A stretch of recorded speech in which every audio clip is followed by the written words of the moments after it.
काल्पनिक कथा, ये वो कथा होती है जिसका वास्तविक दुनिया से कोई मतलब नहीं होता। वे कोरी कल्पनाएं होती हैं जिन्हें मनोरंजन के लिए, दिल बहलाने के लिए गढ़ा जाता है, जैसे कि कृष, हैरी पॉटर, बाहुबली और शासन प्रशासन के वादे। माफ कीजिएगा, अभी हॉलीवुड, बॉलीवुड या टॉलीवुड इतना भी विकसित नहीं हुआ कि शासन प्रशासन के वादों की बराबरी कर सके।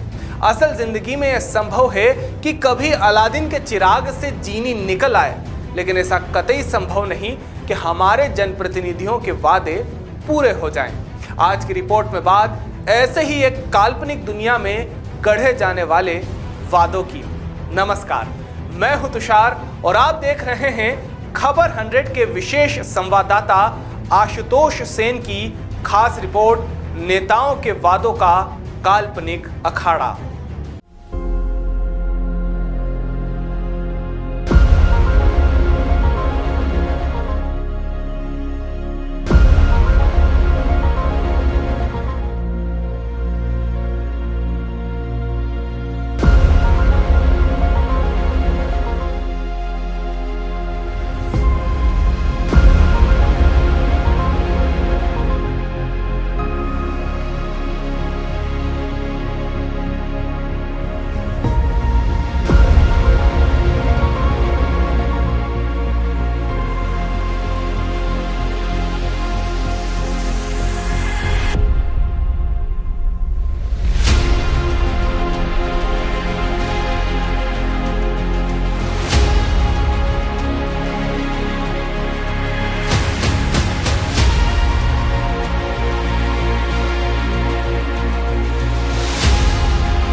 काल्पनिक अखाड़ा एक ऐसी काल्पनिक जगह है जहां कल्पना में दंगल लड़ा जाता है और कल्पना में ही विजेता घोषित कर दिया जाता है, लेकिन हकीकत में दंगल की मिट्टी का एक भी कण कहीं पर दिखाई नहीं देता।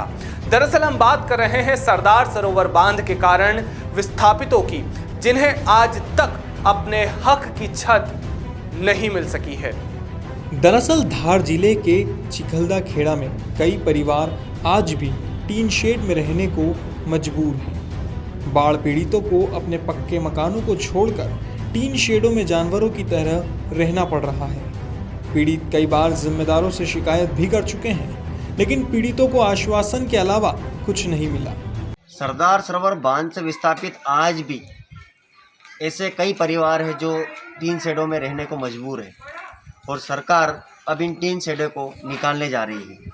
इसका कारण है सरकार के और यहाँ के जो अगर देखा जाए कर्मचारी है, उनका कहना है कि सब लोगों का पुनर्वास हो चुका है। इन टीन शेडों को 2017 में लगाया गया था। अस्थायी पुनर्वास टीन शेड इन विस्थापितों के लिए लगाए गए थे। जो विस्थापित वहाँ से आनन फानन में जब आएंगे तो उन्हें अगर व्यवस्था नहीं मिलती तो वो इन टीन शेडों में रहेंगे अचानक पानी भरने के समय। लेकिन 2019 में जब से पानी भरा तब से लेकर आज तक कई विस्थापित ऐसे हैं जो आज भी इन टीन शेडों में रहने को मजबूर है। हमारे पीछे आप देख रहे हो, ये जमील भाई जो चिकलदा के निवासी है, इनका मकान आज भी चिकलदा में मौजूद है। बावजूद इसके वहाँ पर बिजली पानी की व्यवस्था न होने के कारण आज वो टीन शेड में रहने को मजबूर है। आज वो अपना गुजारा बसारा करने के लिए आज वो इस मशीन से किसानों के लिए पल्लियाँ सीकर अपना पेट भर रहे हैं। उनके पास एक पट्टा है। शासन कहते हैं कि प्रत्येक पट्टाधारी को मुआवजा दिया जाएगा। प्रत्येक पट्टाधारी को 5,80,000 की पात्रता है। ये है जमील भाई, जिनका पट्टा नंबर 429 है। बावजूद इसके आज तक उन्हें 5,80,000 रुपये की पात्रता नहीं दी गई। उन्हें शासन द्वारा मुआवजा भी दिया गया था। ये मुआवजे की कापी है। जब शासन ने 33,150 रुपये उन्हें मुआवजा भी दिया था, लेकिन बावजूद इसके आज उन्हें विस्थापित नहीं मान रही है। उनके पास साथ ही राशन कार्ड, आधार कार्ड, वोटर आईडी कार्ड आज तक चिकलदा का ही है। लेकिन कुछ लोगों के कहने पर उन्हें सेंधवा निवास बताया गया है, जबकि सेंधवा में उनका किसी भी प्रकार का कोई मकान, दुकान या किसी भी प्रकार का कोई शासकीय कागज मौजूद नहीं है।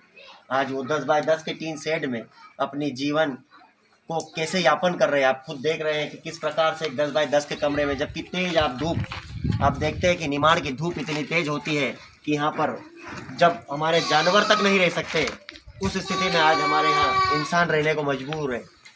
एक 10 बाय 10 के कमरे में वही किचन, वही बेडरूम, वही दुकान, वही मकान, और किस तरह से अस्त व्यस्त पड़ा सामान आप खुद देख लें। ये सरदार सरोवर बांध के वो विस्थापित है जो लोग कहते थे कि विकास के नाम पर इन लोगों का विस्थापन के लिए आज भी वो शासन से राह जो रहे हैं कि कोई आएगा और हमें हमारे मुकाम तक पहुंचाएगा। लेकिन आज हालात किस प्रकार है देखिए, एक पल्ली बांधकर इतनी धूप में अपनी दुकान चला रहे हैं।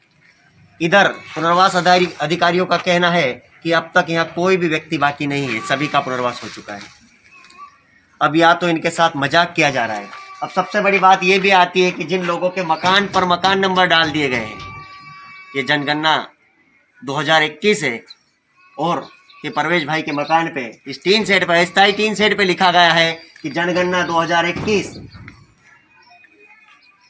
सारे डॉक्यूमेंट उनके हाथ में है, उनके मशीने पे रखे हैं, बावजूद इसके सरकार उन्हें विस्थापित नहीं मानती। आखिर किस प्रकार का पुनर्वास किया जा रहा है और किनका पुनर्वास किया जा रहा है। लेकिन वास्तव में जो लोग विस्थापित हो गए हैं उन्हें अभी तक शासन ने कुछ भी राहत नहीं दी। हम ले चलेंगे उस गांव में भी, परवेज भाई के चिकल्ला में, जहां पर आज भी उनका मकान, जमील भाई जहां उनका मकान आज भी वैसा का वैसा बना हुआ है। पुनर्वास अधिकारियों का कहना है कि सभी विस्थापितों का पुनर्वास हो चुका है, लेकिन सच्चाई यह है कि 2019 से चिखलदा खेड़ा से आए डूब प्रभावित आज भी टीन शेड में रहने को मजबूर हैं, और इस मामले में अधिकारियों ने आंख बंद कर रखी है।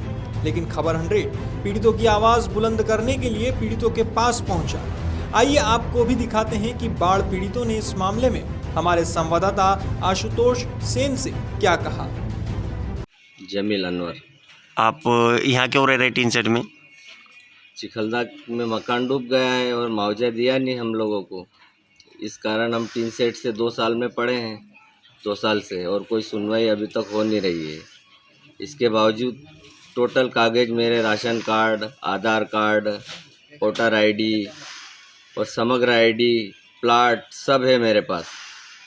कमाने के लिए मैं 1.5 साल के लिए बाहर चला गया तो लोगों ने बता दिया कि वो तो बाहर गए हैं बोले।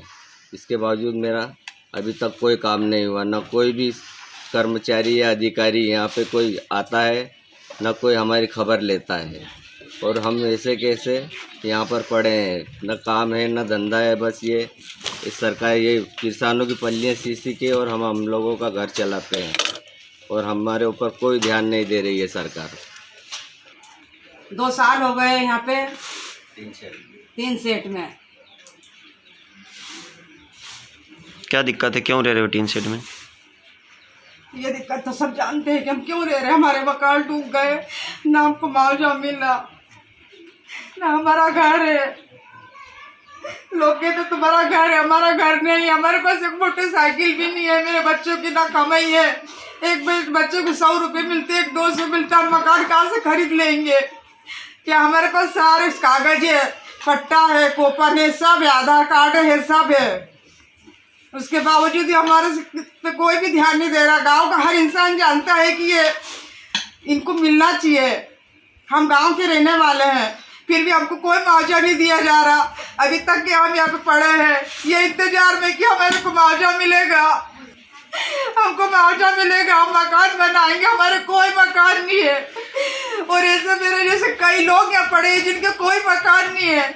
कौन कहता हमारा मकान है? ना सेंधवा में है, ना अंजड़ में। हम तो सिर्फ कमाने खाने के लिए बाहर गए थे थोड़े दिन के लिए, और हमारे को लोगों ने बाहर का बता दिया। आज ऐसी गर्मी में हम पड़े, हमारा कुछ करो। हमारे से कोई भी अधिकारी नहीं आते, कोई भी कुछ देखने नहीं आता, हमारी खबर लेने नहीं आते कोई भी। हम कब तक कैसे पड़े रहेंगे? साल 2017 में चिखलदा में नर्मदा बचाओ आंदोलन के तहत एक बड़े आंदोलन का आगाज हुआ था, जिसके चलते सरकार ने सभी पट्टाधारियों को 5,80,000 रुपये की राशि देने की बात पर मंजूरी दी थी। जिसके बाद आनंद फानंद में एक सर्वे कराया गया, जिसमें ऐसे लोगों की लिस्ट बनाई गई जो बाढ़ प्रभावित क्षेत्र में आ रहे थे, लेकिन इस सर्वे में ऐसे कई नाम बाहर रह गए जिनका नाम इस सर्वे की लिस्ट में सबसे पहले होना चाहिए था, जिसके बाद से पीड़ित ऑफिस के चक्कर काट काट कर थक चुके हैं, लेकिन उनकी सुनने वाला वहाँ कोई नहीं है। हमने आपको बताया था जमील भाई जो टीन शेड में रह रहे थे वो किस कंडीशन में रहते थे, और आज हम उनके घर पर आए हैं जो पुराना गांव था जहां पर यहाँ तक पानी भरा हुआ था। अब देख रहे हैं पानी का निशान। और ये बिजली की अगर बात करें तो बिजली आज भी उनके मकान में चालू है, और बिल उनके हाथ में भी है, बिल उनका आता है आज भी। क्योंकि अभी ये देखा जाए तो ये बिल है इंदिरा गृह ज्योति योजना के अंतर्गत उनका बिल आ रहा है, और ये 19 का बिल है। इन्होंने अभी नहीं भरा है क्योंकि 19 में यहाँ पे पानी भर गया था, जिसके बाद से सभी लोगों को यहाँ से हटा के टीन शेड में कर दिया था। लेकिन अभी तक उनके पास ये बिल है, और ये बिल यही था, और ये उनका मकान है जो पक्का, जो शासन कह रही है कि उनके पास सेंधवा में कोई दूसरा मकान है, और जिसके कारण उन्हें अपात्र कर दिया, जबकि उनके पास सेंधवा में किसी भी प्रकार का कोई मकान नहीं है। वो सिर्फ मजदूरी करते हैं और भंगार खरीदने का काम करते हैं, जिसके चलते वो धंधा करने के लिए गए थे। जिसके बाद जमील भाई को प्रवास अनुदान राशि जो मिलना चाहिए थी 5,80,000 रुपये वो नहीं मिली है। उनके पास प्लाट का पट्टा भी है, बावजूद इसके आज वो विस्थापित है और टीन शेड में रहने को मजबूर है। चिखलदा खेड़ा से इन पीड़ितों की कहानी काफी शर्मनाक है, क्योंकि एक तरफ बड़े बड़े नदियों को बांधने वाले बांध विकास का विजिटिंग कार्ड बनते हैं, लेकिन वहीं दूसरी तरफ ये विकास कार्य कुछ लोगों के जीवन में अभिशाप बनकर आते हैं। ये कहानी ऐसे ही पीड़ित लोगों की है। हम यहाँ पर विकास के खिलाफ आवाज नहीं उठा रहे, हम आवाज उठा रहे हैं उस झूठे विकास पर जिसकी आड़ में लेकर किसी परिवार को अपना पक्का मकान छोड़कर टीन के डब्बे में रहना पड़ता है। जिम्मेदार चाहे शुतुरमुर्ग बन परेशानी से मुंह मोड़ ले, लेकिन खबर 100 ऐसे शुतुरमुर्ग बने जिम्मेदारों को झकझोर कर जगाता रहेगा और ऐसे ही बेबाकी से पीड़ित और मजबूरों की आवाज उठाता रहेगा। हर खबर की ताज़ा नोटिफिकेशन के लिए जुड़े रहिए खबर 100 के साथ। बेल आइकन दबाइए और खबर 100 की सारी नोटिफिकेशन पाइए।